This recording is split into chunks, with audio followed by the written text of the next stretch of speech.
I think this was absolutely a vote for the dual mandate. It's showing that the Fed has been successful thus far in bringing down inflation. And now we've got to be able to stick the soft landing. So when you look at what that actually means then for investor portfolios, one of the biggest themes I've been talking to our clients about really over the past 3 or 4 months has been this idea of leaning into broadening markets. So we know that markets are finally starting to broaden out. We've seen earnings breadth increase over the past couple of quarters. That's finally been translating into more increase in price breadth.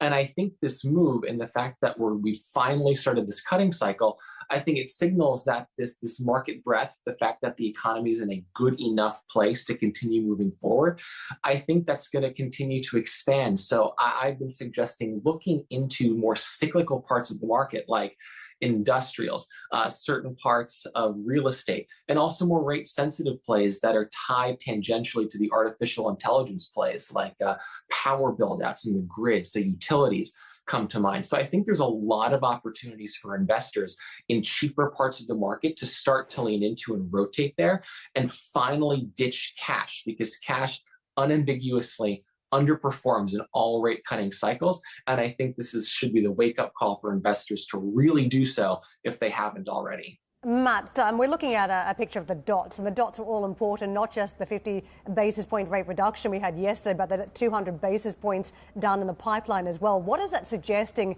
about economic weakness? Do you think we're likely to get 200 basis points more through to 2026, or is that going to be recalibrated again, to use Jay Powell's words? Yeah, recalibration, Karen, was the word of the press conference yesterday. And I think we're going to see this gradual cutting pace. So I think it's been indicated you're probably going to get 25 more basis points at the next 2 meetings.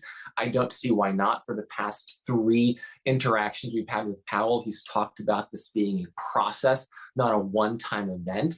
And so I think that's going to play out. You're going to see gradual cuts this year. You're going to see the gradual cuts next year play out probably to the median of 100 or so basis points in 2025. And what's nice is that the Fed is in a place where they can do this. They don't have to do this. And I think that's a really important message to clients, is that what we saw with the 50 basis point start of this cycle is that it's not a harbinger of economic weakness. The economy is in a good enough place with inflation coming down rapidly. There's no need for the real rate of interest to be as restrictive as it has been. And so the Fed has the ability to do so. They took it. And I think that just signals that they want to make sure that the economy remains in a good place, which is why I think you can feel comfortable leaning into that cyclical trade more going forward into next year.